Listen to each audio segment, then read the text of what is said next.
Estou tendo o prazer de receber hoje no Revista da Cidade pela primeira vez o Dr. Jorge Lordello, especialista em segurança. Seja bem-vindo à Revista. Obrigado pelo convite, Regina. Imagina, o prazer é todo nosso. A gente vai conversar inicialmente a respeito das manifestações, né, que seguiram aí durante todo o dia de ontem em frente ao Hotel Windsor, onde foi feito o leilão, que na verdade a gente já pode começar comentando por aí, né? Eu até fiz esse comentário no começo do programa, é engraçado chamar de leilão, onde não existe concorrência, onde ninguém está dando lance e ainda falar que foi um sucesso no final, quando se consegue o mínimo proposto, né, inicialmente pelo leilão, né, doutor? Olha, todo leilão, ele tem aquela emoção de você verificar quem vai dar o lance mais alto. Isso é muito gostoso de assistir. Pois é. Mas a gente percebeu que nesse caso do pré-sal, nós tivemos apenas uma pessoa, um grupo que estava atuando, e daí não teve emoção nenhuma. É óbvio que só tem um participante, ele ia dar o menor preço, e por isso foi o vencedor. E por isso também das manifestações.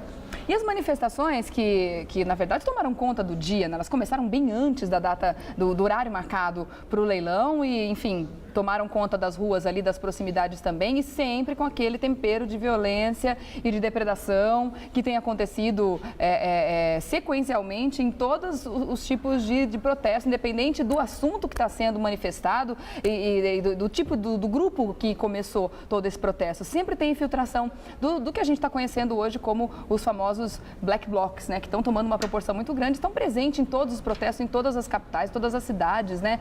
Como é que está acontecendo? A que você atribui esse fenômeno dos black blocs? Olha, a gente percebeu que aqui, por sinal, na Avenida Paulista, começou aqueles eventos, as primeiras manifestações do grupo Passe Livre, que foi excelente. Isso redundou e espalhou para todo o Brasil e chamou a atenção do povo, que o povo quer, na realidade, melhores serviços públicos. O povo quer o quê? Melhor serviço público, quer menos corrupção e quer o fim da impunidade. Isso é excepcional. Só que, a partir de um determinado momento, essas manifestações começaram a funcionar tanto que nós começamos a perceber o quê? A participação de pessoas que tampam os rostos, as pessoas que se vestem de preto, que na realidade isso já existe na América do Norte, já existe na Europa, que são os chamados black blocs. Eles são o quê? Ativistas anarquistas. São contra o governo, são contra o capitalismo e eles utilizam o quê? A violência, a força, para passar a sua mensagem. E aí acaba contaminando aqueles manifestantes que estão fazendo uma campanha que todo mundo adere. Agora, quando começa a violência, nós tivemos agora, recentemente, principalmente em São Paulo, 3 carros da polícia incendiados, ou seja, patrimônio público. E aí a gente sabe que a população não vai aprovar. É claro. E na sua visão, você acha que é positiva ou negativa a ação dos black blocs? Porque a manifestação, na verdade, é legítima, é democrática, as pessoas... É legal ver o Brasil acordando, né? É bacana ver as pessoas realmente irem para as ruas e colocando a sua voz, né? E pedindo e manifestando as suas vontades. Mas, ao mesmo tempo, quando a gente vê esses vândalos, que a gente pode chamar assim, né? Infiltrados, trazendo depredação, a gente percebe que o motivo inicial do protesto, do manifesto, acaba ficando em segundo plano. E aí a notícia que aparece nos telejornais no dia seguinte, qual é? É da violência. A violência, a depredação, o prejuízo, as pessoas que saíram feridas, o confronto com a polícia. Como é que você vê essa infiltração em todos os movimentos? Você acha isso positivo ou acha negativo? Olha, eu acompanho muito rede social e a gente observa que a grande maioria das pessoas é contra. Por quê? Porque a notícia passa a ser o vandalismo. É o carro da polícia que foi virado e que foi queimado. E nós deixamos de discutir o quê? A manifestação. O dado interessante. Quando nós tivemos essas manifestações aqui na Paulista, que começou aqui, foi um marco. Eu me recordo que eu quis participar de uma delas. E eu presenciei já a presença dos black blocs e as pessoas não querendo que eles atuassem dessa maneira. Então havia uma movimentação das pessoas, ó, para com isso. Nós não estamos aqui para quebrar o patrimônio público e privado. Nós estamos aqui, fechamos a Paulista e vamos fechar o Brasil, querendo passar uma mensagem de que nós queremos acabar com a impunidade, acabar com a corrupção, mas não queremos levar isso para o lado da violência.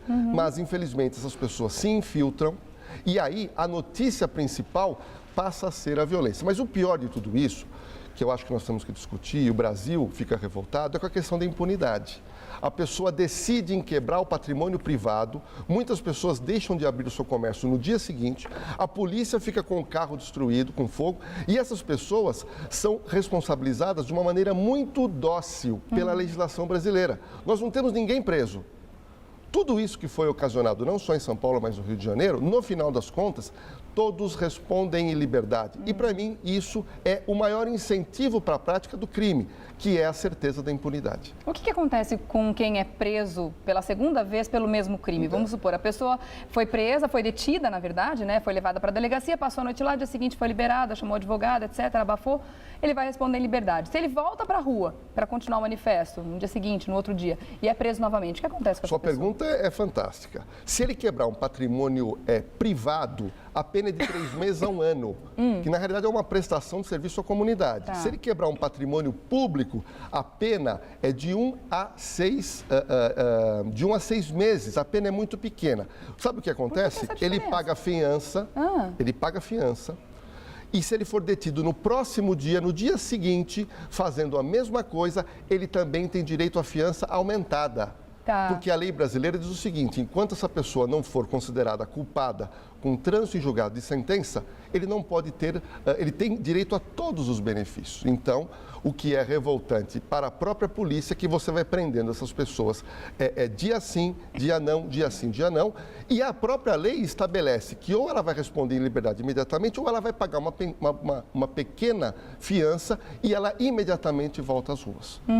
Em outros países, a gente verifica que o tratamento é completamente diferente.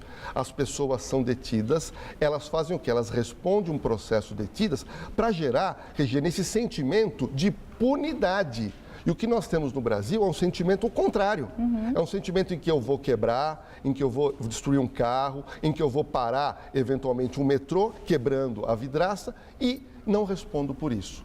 Outro detalhe, e a questão indenizatória? Quem vai pagar o carro da polícia danificado? Quem vai pagar a banca de jornal que foi invadida? E o pior é quando há o saque de mercadorias em lojas. Aí você sai do vandalismo para uma atitude, uma formação de quadrilha de pessoas que querem saquear comércio privado. Já configura até outro crime, né? Não tenha dúvida. E na verdade é um assalto. Porque o funcionário é retirado, mediante violência as pessoas retiram esses objetos. E você falou uma coisa muito importante, Regiane.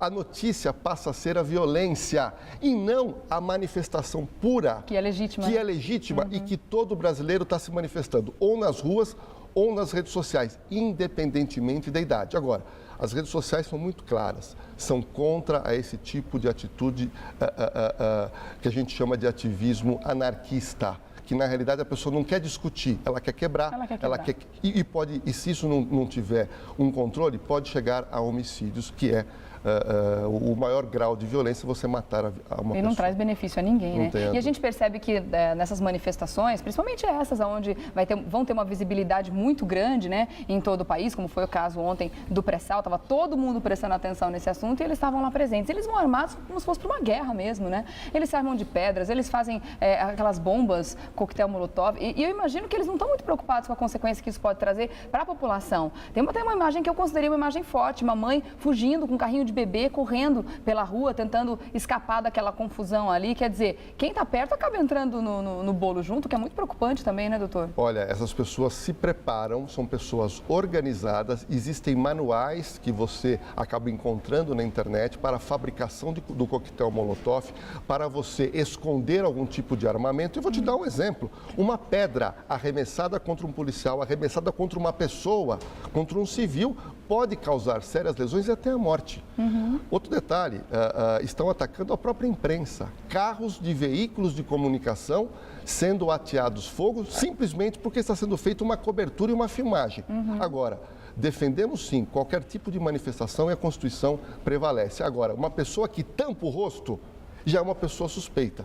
Eu sempre comento quando há uma prisão e a pessoa tampa o rosto, é a pessoa que é o marginal contumaz. Então, por que essas pessoas que querem se manifestar não mostram a sua cara e fazem uma denúncia, fazem sua manifestação legítima? Agora, cobrir o rosto, se mistura no meio de milhares de pessoas e aí, hoje acontece a depredação, o vandalismo e o saque. Mas podemos ter, eventualmente, até o evento morte nesses casos. Tá certo. Bom, vou fazer o seguinte, eu vou dar um recadinho e volto já para a gente continuar nosso bate-papo, tá bom? Gente. Doutor Jorge Lordello, volta daqui a pouquinho comigo aqui no Revista da Cidade para a gente continuar.